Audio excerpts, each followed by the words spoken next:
अस्सलाम वालेकुम। दुरूद शरीफ पढ़ लें।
मैंने कल एंड कहाँ किया था? पे बैक के सवालों पे एंड कर दिया था ना। मैंने रेलेवेंट की बात तो नहीं शुरू की थी अभी।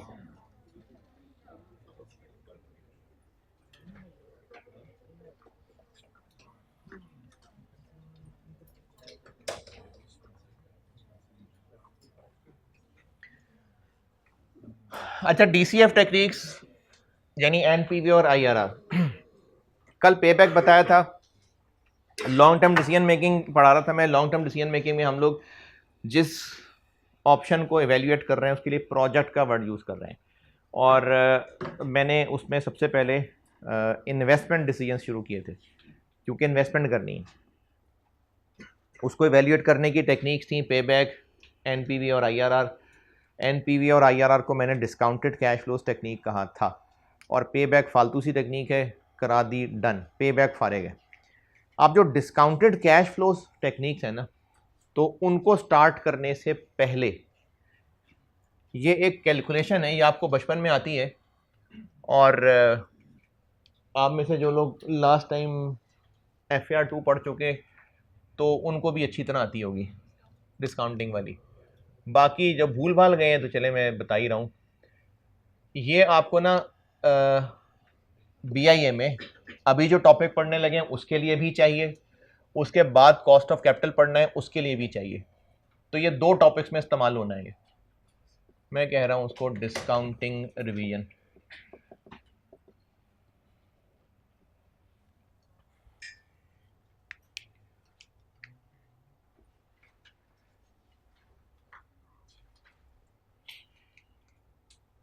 अच्छा, लास्ट टाइम जिसने CR पढ़ा भी था ना, और उसको लीजेस में ये सारा कुछ आता है, इवन देन उसमें परपेचुटी नहीं होती है, तो इसलिए बैठे रहें तो अच्छा है। जिसको आता है डिस्काउंटिंग, उसको लगता है कि मुझे सारा आता है, तो वो जाना चाहे तो चला जाए, दफ़ा हो जाके। मैंने बस अभी ये डिस्काउंटिंग ही करानी है। आज तो वैसे भी जुम्मा है तो वो 1 बजे छोड़ दूंगा, लेकिन मैंने डिस्काउंटिंग रिवाइज करानी है आज। तो अगर आपको आती है तो जाना है तो चले जाएं, करा डिस्काउंटिंग ही रहा हूँ मैं आज। अच्छा, इसमें जो मैंने जो मैंने कल डिस्काउंटेड कैश फ्लोज के नाम लिखे थे, उससे एक छोटा सा ब्रेक लिया है ये कराने के लिए, फिर वापस रिज्यूम करूंगा उस चैप्टर पे। तो अभी जो डिस्काउंटिंग प्रैक्टिस करा रहा हूं मैं, डिस्काउंटिंग की रिवीजन करा रहा हूं, ये मल्टीपल चैप्टर्स में इस्तेमाल होती है। अभी BIA में तो खैर 2 चैप्टर्स में काम आनी है ये।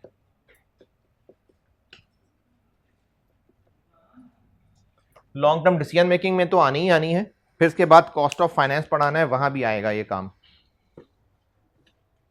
वालेकुम अस्सलाम।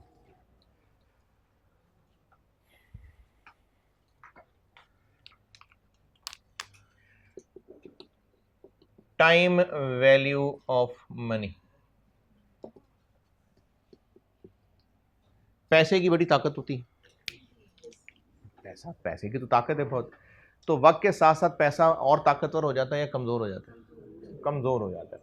यानी आज 100 रुपये में जितनी ताकत है, कुछ अरसे बाद, बल्कि जो हालात हैं कुछ दिनों बाद, वो 100 रुपये में वो ताकत रहनी नहीं है। तो वो जो वक्त के साथ साथ पैसे की वैल्यू बदल रही है वक्त के साथ, इसको क्या हो गया बेटे?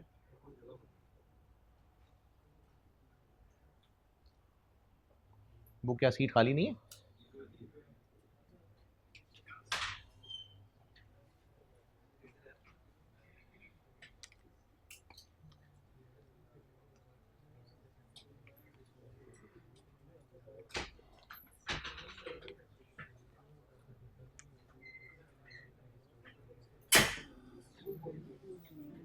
कोई बात कोई बात।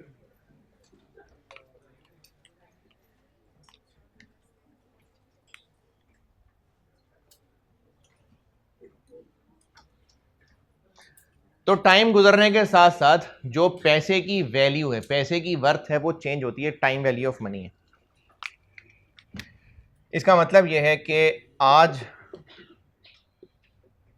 का 1000 रुपया 2 साल बाद के 1000 रुपए के बराबर नहीं। ये टाइम वैल्यू ऑफ मनी है। और ये पैसे की वैल्यू क्यों चेंज हो रही होती है?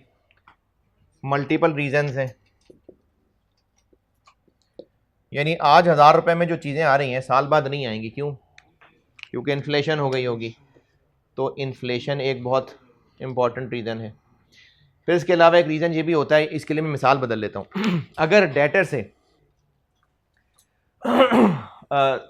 1000 रिसीवेबल है और डेटर से जो 1000 रिसीवेबल है उसकी ड्यू डेट साल बाद की है, लेकिन आज हमें कहीं चलते फिरते डेटर मिल गया। अब हम सोच रहे हैं कि इससे क्यों ना आज ही पैसे ले लें। वो कह रहा है जी आज लेने तो ले लो, मेरी जेब में 900 रुपये हैं। तो हम अगर कल का 1000 रुपये आज 900 में सेटल करने पे राजी हो जाएं, तो इसका मतलब है हमारी नज़र में कल का 1000 आज के 900 के बराबर है। और हम क्यों ये राजी हो रहे हैं? क्योंकि पता नहीं साल बाद वो पकड़ा जाए ना पकड़ा जाए। वो बंदा आज तो है, उसकी जेब में 900 भी हैं, पता नहीं साल बाद हो ना हो। तो रिस्क की वजह से भी कल का 1000 आज के 900 के बराबर है। इसी तरह की एक और मिसाल, एक बिजनेस है, उसको साल बाद डेटर से 1000 मिलने हैं। वो डेटर कह रहा है जी मुझसे आज 900 ले लो और किस्सा ख़त्म करो। तो वो बिजनेस आज 900 में भी खुश हो जाएगा। क्यों? रिस्क वाली बात हो गई। क्योंकि वो बिजनेस आज 900 लेके कहीं इन्वेस्ट कर सकता है और कमा लेगा। साल बाद पता नहीं कमाने का मौका मिले ना मिले। तो वो जो अपॉर्चुनिटी टू अर्न मौजूद है, उसकी वजह से भी पैसे की वैल्यू बदलती। अच्छा, ये तो हो गए रीजन। लेकिन अब बात यह है कि अगर आज का 1000 कल के 1000 के बराबर नहीं है, तो हमने तो कैलकुलेशन करनी है ना भाई, फिर कितने के बराबर है। तो उसके लिए कोई फार्मूला तो होना चाहिए। तो कल का 1000 आज के कितने के बराबर है, इस कैलकुलेशन को डिस्काउंटिंग कहते हैं। या आज का 1000 कल के कितने के बराबर है, इस कैलकुलेशन को कंपाउंडिंग कहते हैं। तो आज अगर मैं कैलकुलेशंस पे लाऊं बात को, तो आज का 100 रुपये साल बाद के कितने के बराबर है। यहां से यहां तक जाना ये कंपाउंडिंग है। और अगर हम ये जानना चाहें कि साल बाद जो 500 है वो आज के कितने के बराबर है, तो इसका आज का इक्विवेलेंट निकालने के लिए जो कैलकुलेशन है उसको डिस्काउंटिंग कहते हैं।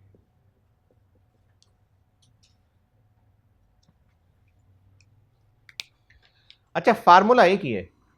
जिन सीढ़ियों से ऊपर जाते हैं उन्हीं से ही नीचे आते हैं। ऊपर जा रहे हैं तो उनको ऊपर जाना कह रहे हैं, नीचे आ रहे हैं तो नीचे आना कह रहे हैं। तो फार्मूला वही है। आगे जा रहे होंगे तो हम कंपाउंडिंग कर रहे होंगे, वापस आ रहे होंगे तो डिस्काउंटिंग कर रहे होंगे। तो डिस्काउंटिंग की करते हैं प्रैक्टिस।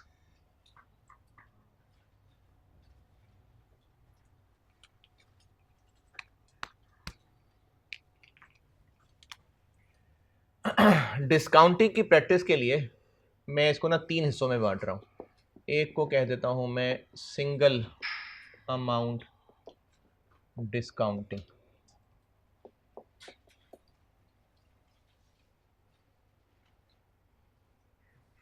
Single amount discounting.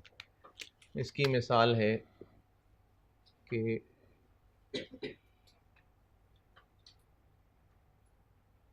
कि 3 साल बाद का ₹500 आज के कितने के बराबर है, इस अमाउंट की डिस्काउंटिंग करनी है। कल का 500 आज कितने के बराबर है, और इस आज के लिए अंग्रेजी का एक और वर्ड यूज होता है आज, प्रेजेंट, तो इसको कहेंगे प्रेजेंट वैल्यू। तो हम जो भी कैलकुलेशन करने लगे, कल की फिगर आज कितने के बराबर है, हम कहेंगे कि 500 रुपए की प्रेजेंट वैल्यू कितनी है, तो present value is equal to 500, यानी जिस अमाउंट को डिस्काउंट करना है।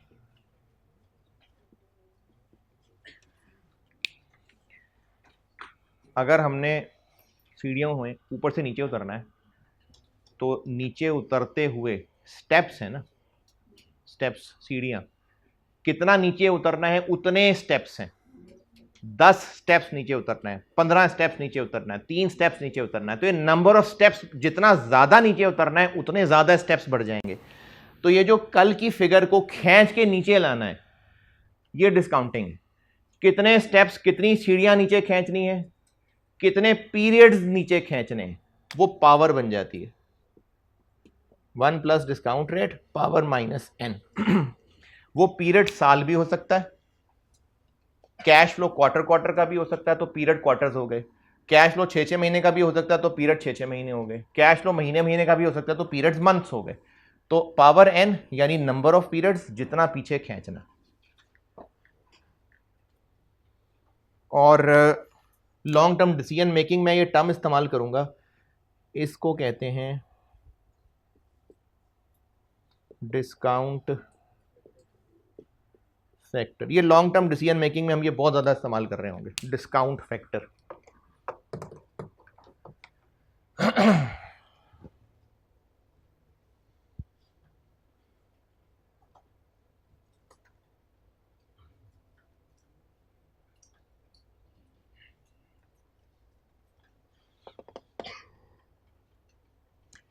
चलें एक सवाल ही कर दें।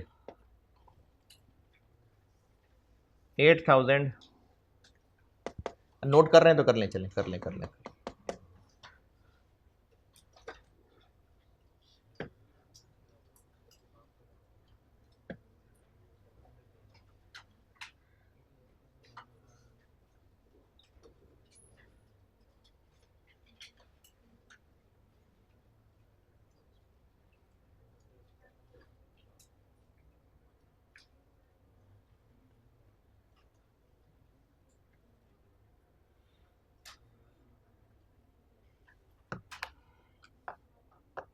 पेट्रोल का रेट कितना हो रहा है?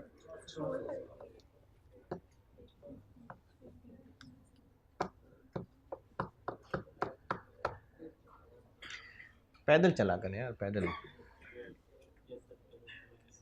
साइकिल चलाया कर।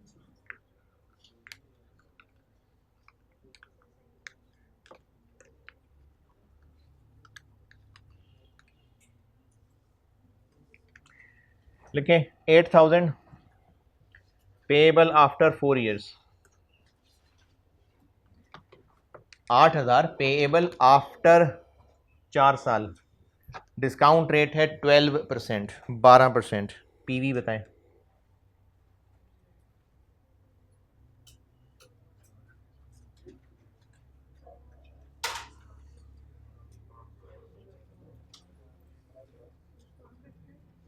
जी डिस्काउंट है 12%, 12%।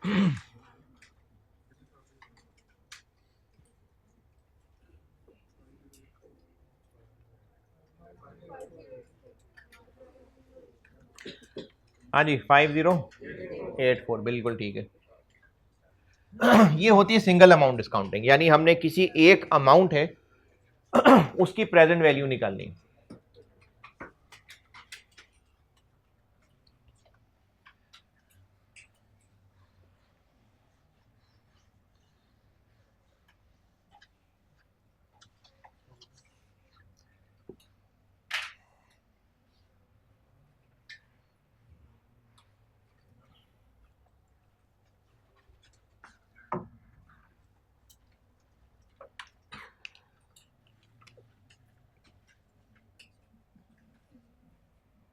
एनविटी डिस्काउंटिंग,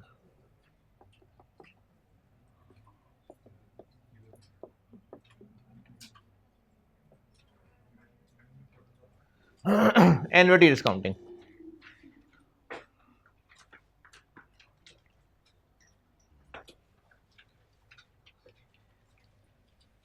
एनविटी होती है series of equal regular cash flows.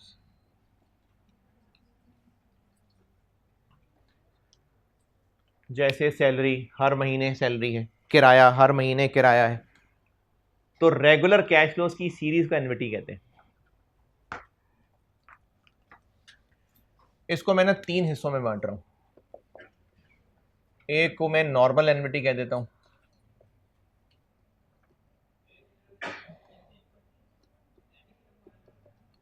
और बात नाम की नहीं है, मेन बात यह है कि जिस पीरियड का कैश उस पीरियड के एंड पर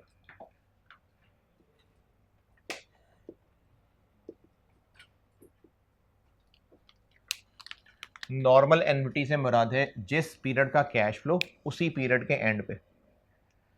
मिसाल के तौर पे हमने कहीं इन्वेस्ट किया और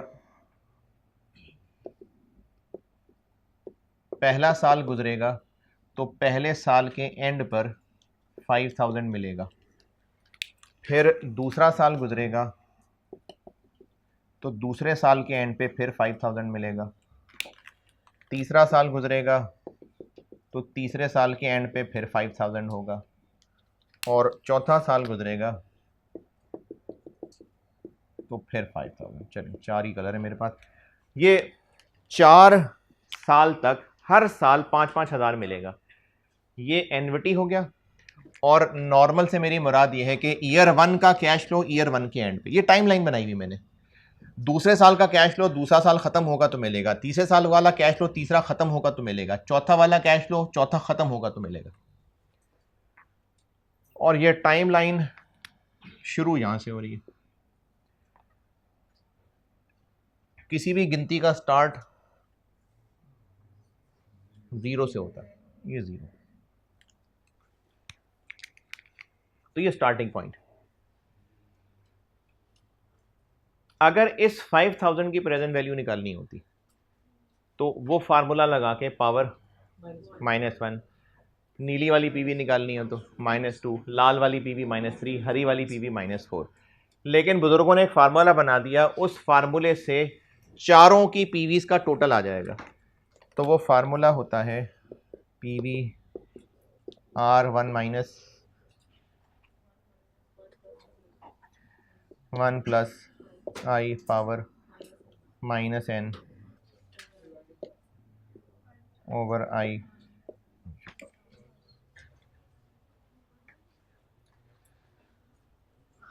और क्यूम वाले सर जो भी कहते हो, मैं ये कहता हूं कि R तो हो गया एक कैश फ्लो, N मैं कहा करता हूं number of cash flows, number of periods नहीं कह रहा, number of cash flows to be discounted.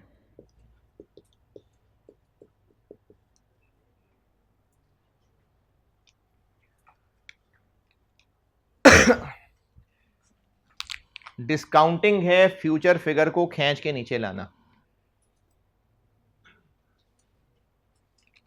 तो हमने जब किसी चीज को खींच के नीचे करना है, सीढ़ियां, तो सीढ़ियों के साइज है ना, 1 फुट की भी हो सकती है, 10 इंच की भी हो सकती है, 6 इंच की भी हो सकती है। तो ये जो फ्यूचर फिगर को हमने खींच के 0 तक लाना है, ये जो पीरियड्स हैं, मेरी इस मिसाल में एक पीरियड कितने का, 1 साल का, क्वार्टर क्वार्टर क्वार्टर भी हो सकता है, मंथ मंथ मंथ भी हो सकता है। तो हम जिस सवाल को सॉल्व कर रहे हैं उसमें पीरियड 1 साल है, तो आई का मतलब है डिस्काउंट रेट पर ईयर। लेकिन अगर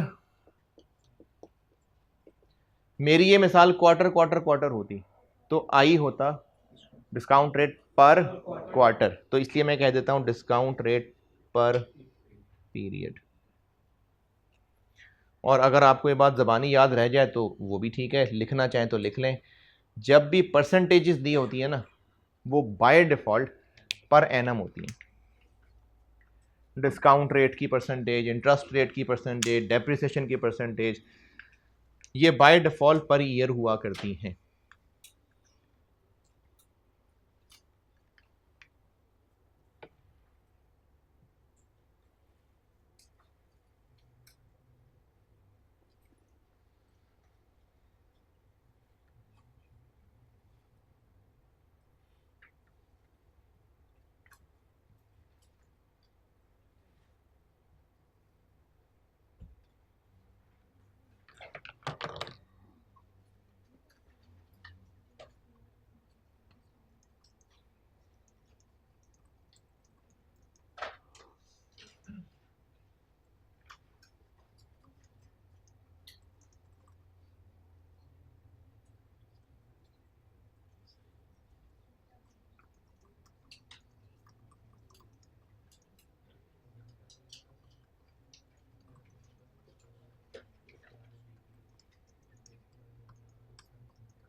जी जनाब, नोटेड।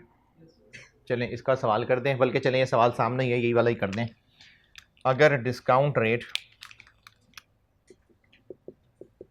12% है तो इसी को ही सॉल्व कर दें। चलें जी, 5000, डिस्काउंट रेट 12%।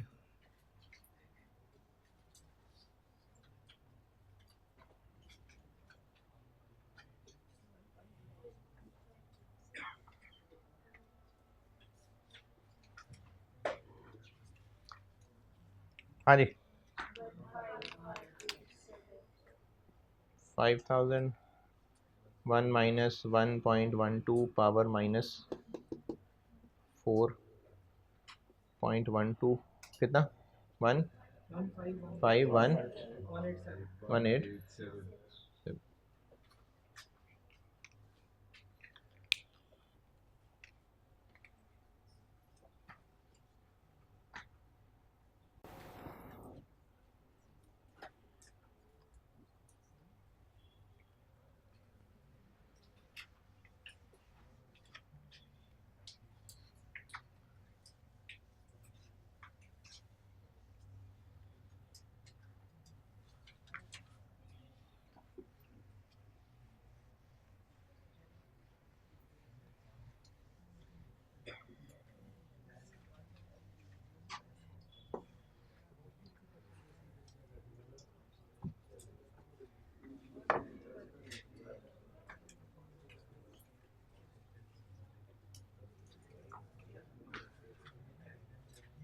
चलें एक सवाल और कर दें।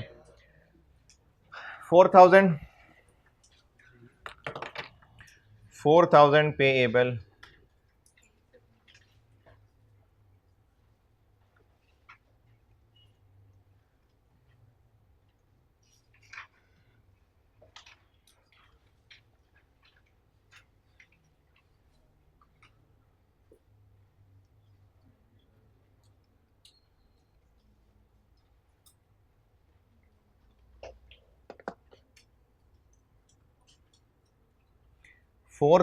payable at end of every quarter, at end of every quarter for 5 years, at end of every quarter for 5 years. Discount rate 8%, 8%. PV बताएं।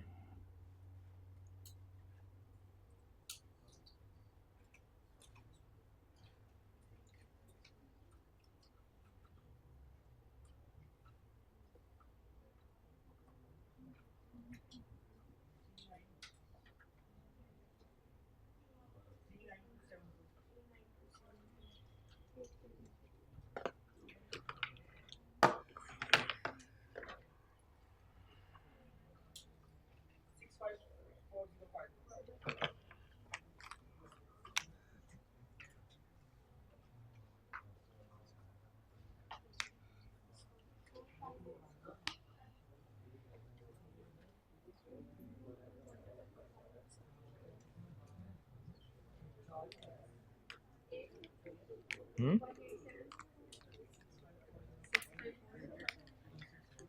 65406 4000 1 minus 1 plus 2%। 2%। मैंने अभी अभी कहा था ये यहाँ खड़े होके, वो यहाँ खड़े होके, कि जो डिस्काउंट रेट इंटरेस्ट रेट होता है बाय डिफॉल्ट वो पर ईयर होता है, तो हमें इसको पर क्वार्टर करना पड़ेगा। और 5 साल हैं, हर साल में 4 कैश फ्लोज आने हैं, तो 20 6540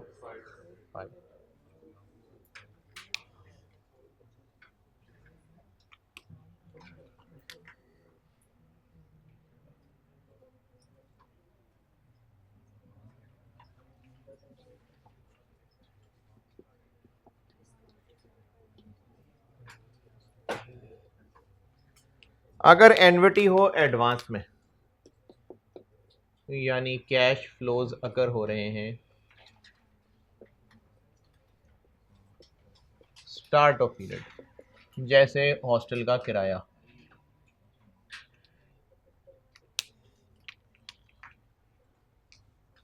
हर महीने का किराया उस महीने के शुरू में, एंड पे, शुरू में।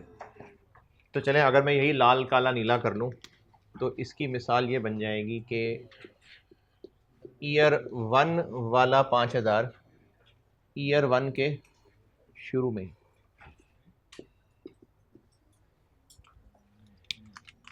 नीला वाला 5000 ईयर 2 के शुरू में, लाल वाला 5000 ईयर 3 के शुरू में, और हरा वाला 5000 ईयर 4 के शुरू में।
अच्छा, अब देखिए मैंने कलर भी सेम ही रखे हुए, यहाँ भी 4 साल ही हैं, वही 5-5 हज़ार ही है, लेकिन दोनों मिसालों में फ़र्क है।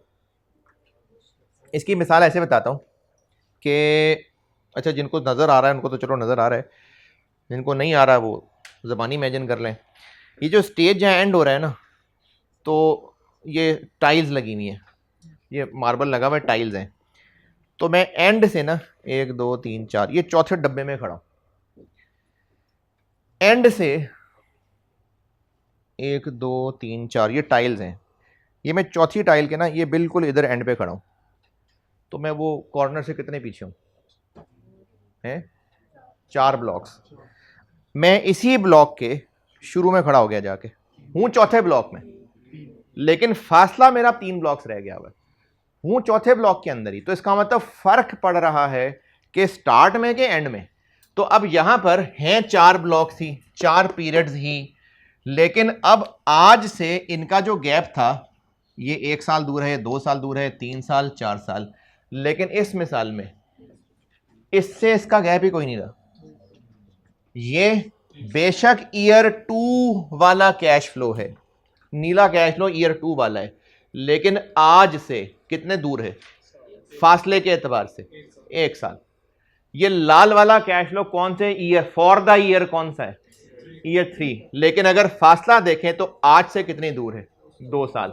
तो इन दोनों मिसालों में बेशक कलर भी सेम है, ईयर भी सेम है, लेकिन पीवीज दोनों की डिफरेंट आएंगी।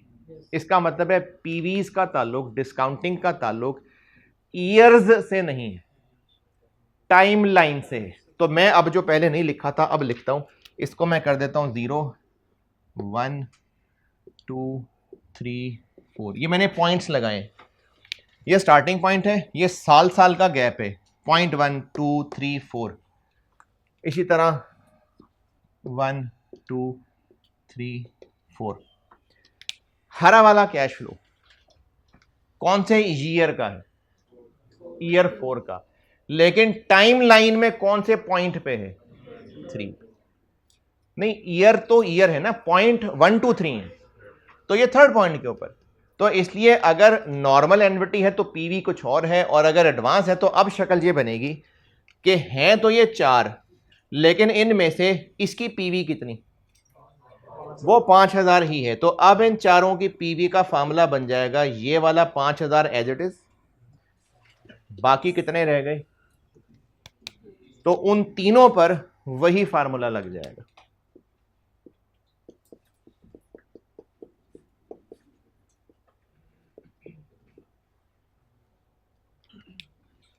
तो एक cash flow as it is, बाकियों पे वो नॉर्मल वाला फार्मूला। और अगर सवाल इसी को ही चलें, सवाल बना लें, डिस्काउंट रेट 12%, तो इस सवाल की पीवी क्या बन गई? 5000 ऐसे ही,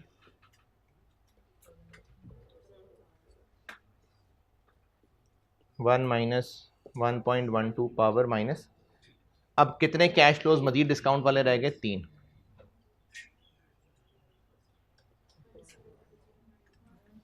1700।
जी एडवांस।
इस 17,000 पे कोई परेशानी एतराज़ किसी में? चले तीसरी चीज़ डिलेड एनविटी। डिलेड एनविटी ये है कि है तो एनविटी लेकिन आज से कुछ साल दूर बाद शुरू हो रही है। अगर टाइमलाइन की बात करें तो 1 2 3 ये 3 पॉइंट खाली हैं और आगे है तो एनविटी लेकिन वो थोड़ा सा दूर है। निकालनी इनकी प्रेजेंट वैल्यू। अब जब प्रेजेंट वैल्यू निकालनी है और है भी एनविटी तो फार्मूला तो यही वाला ही लगेगा। इसमें भी अगर मैं सेम डाटा यूज़ करूं, डिस्काउंट रेट 12%,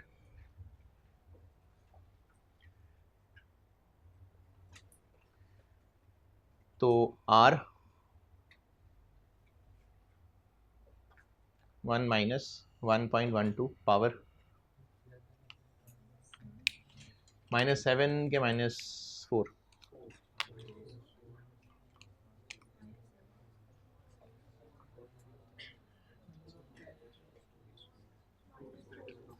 -4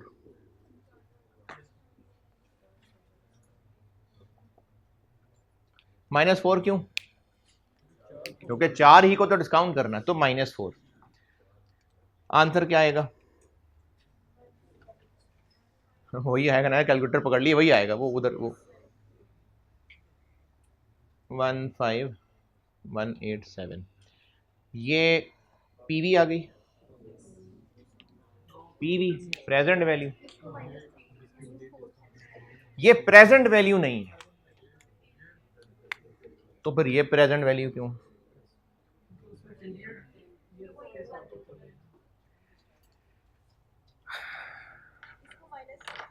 अच्छा देखें, फर्ज करते हैं कि ये 5 फुट, चलो फर्ज करें 5 फुट है। ये मैंने इसका ना फंदा बना के, तो ये ऐसे कोई चीज़, मैं यहाँ खड़ा हूँ, ये पकड़ा हुआ है इसको, ये किसी चीज़ पे फेंका और उसको खींच के लाया, वो चीज़ कितनी पीछे आएगी? 5 फुट। क्यों? क्योंकि है ही 5 फुट की। इधर आना, इधर।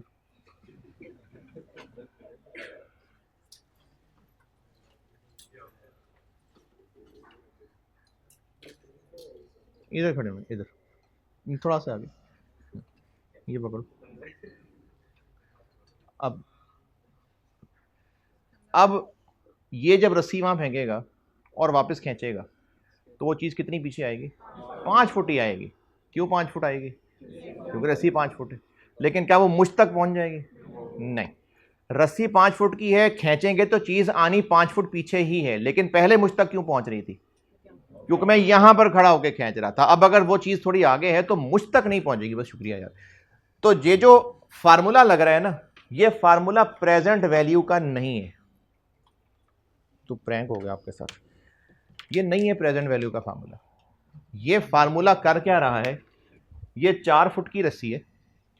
जब हम ये रस्सी फेंक के उन चारों फिगर्स को खींच रहे हैं तो ये चारों फिगर्स 4 फुट पीछे आ रही हैं क्योंकि रस्सी 4 फुट की है। इस मिसाल में जब इनको 4 फुट पीछे खींचा तो ये सारी फिगर्स कहां जमा हो गई? इधर। चूंकि 0 पे जमा हो गई तो इसलिए इसको प्रेजेंट वैल्यू कह दिया। जब हमने अब दोबारा से यही वाली रस्सी फेंकी तो ये इनको खींच के 4 फुट ही पीछे लाएगा। लेकिन जब इनको वो पीछे लाएगा ना तो वो खींच के इनको यहां तक ही ला पाएगा बस। क्योंकि इस फार्मूले का काम क्या है? ये फार्मूला इस पूरी सीरीज को खींच के 1 पॉइंट पीछे ला, 0 पे नहीं, पहले कैश से 1 पॉइंट पीछे ला रहा है। अब चूंकि ये पॉइंट 0 था तो उसको प्रेजेंट वैल्यू कह दिया। यहां पर लगाया फिर यही फार्मूला है, लेकिन चूंकि ये 0 नहीं है तो फिर ये प्रेजेंट वैल्यू भी नहीं। तो अब ये 15187 कहां पर खड़े हो गए हैं सारे मिलके? तो हमें यहां से जाना 0 पे, तो अब इस पे सिंगल अमाउंट लगा के 0 तक ले जाना पड़ेगा। अच्छा, अब मैं इस पे एनविटी नहीं लगा रहा, अब ये सिंगल अमाउंट है। क्या आंसर आ जाएगा? 1081, ये है पीवी, ये पीवी है। तो डिलेड एनवीटी में डबल फार्मूला लगेगा। चूंकि एनवीटी है तो एनवीटी का फार्मूला तो लगेगा, लेकिन उसका आंसर पीवी नहीं होगा। इस सीरीज के पहले कैश से एक पॉइंट पीछे होगा। तो चूंकि ये जीरो नहीं है तो फिर ये पीवी भी नहीं है। इसको मजीद डिस्काउंट करके जीरो तक लाएंगे तो पीवी बनेगी। ये है डिलेड एनवीटी।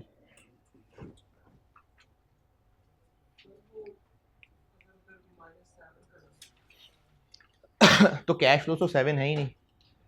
अगर -7 कर देंगे ना तो वो 7 कैश फ्लोज की पीवी दे देगा। 7 तो कैश फ्लोज ही नहीं है, कैश फ्लोज ही 4 है।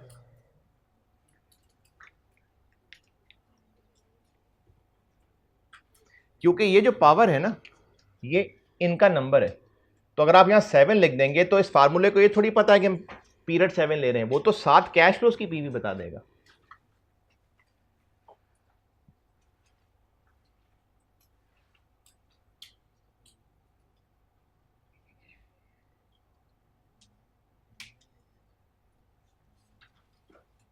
तो डिलेड एनविटी में हमें डबल डिस्काउंटिंग करनी पड़ेगी।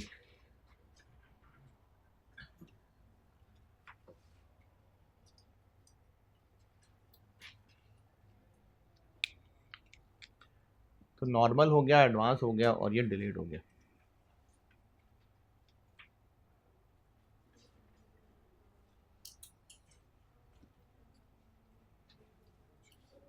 अच्छा, एक ऐसी एक्स्ट्रा बात, अगर समझ आ जाए तो ठीक है, अगर ऊपर से जाए तो जाने देना। एमी बस शुगल के लिए एक बात, अगर मैं इसमें फार्मूला पावर 4 लगा देता, मतलब ये वाले की बजाय वो नॉर्मल वाला फार्मूला लगाता इस पे, तो आंसर क्या आता?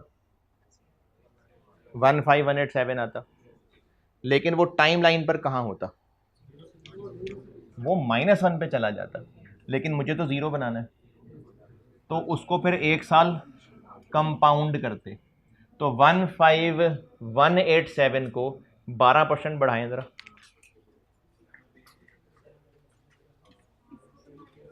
15187 को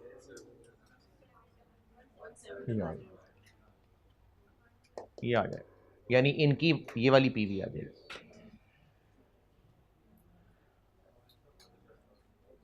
अच्छा, अब 2 मिनट और सुन लें, फिर जाएं जुम्मा पढ़ने। ये नोट कर लें ताकि मैं इसमें से जो चेंज करनी है वो करूं। कर लिया।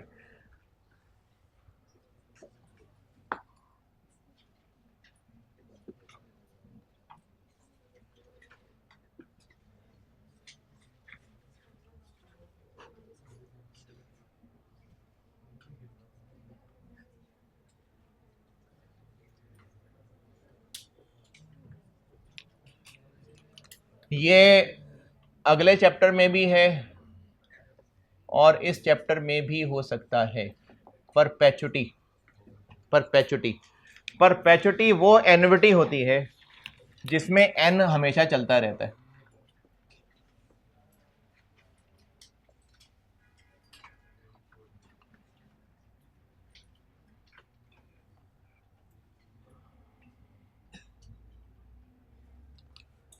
ये क्या है? इन्फिनिटी, चलता ही जा रहा है एन। तो ये शक्ल मिसाल क्या बन जाएगी?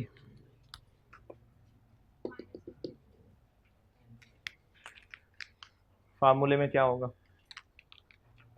एन इन्फिनिटी है अब तो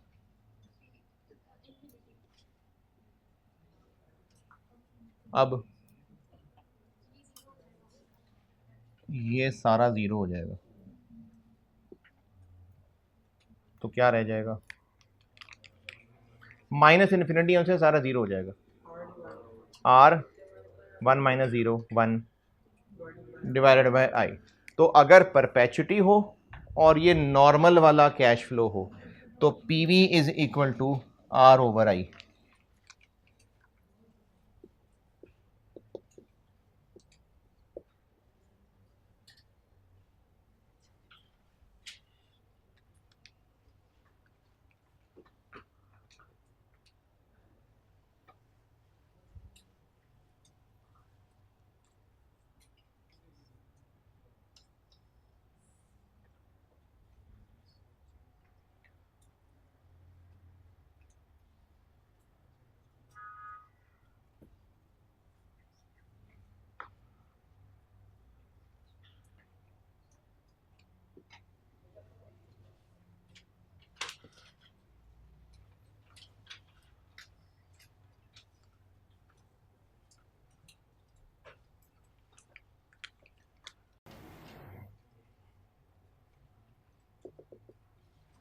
अच्छा पिक्चर लेके नोट कर लेना यार, ये मैं तो जाऊँगा जुम्मा पढ़ने।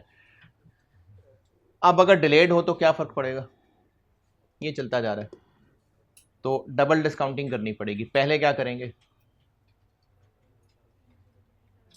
पहले इस पे लगाएंगे R ओवर I, यानी 5000 ओवर 12%, तो आंसर आ जाएगा 41667। ये पीवी होगी, इसको फिर सिंगल अमाउंट डिस्काउंट करना पड़ेगा, तो पीवी आएगी।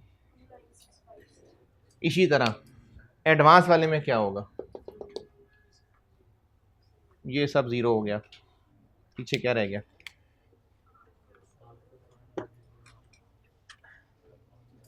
हाँ जी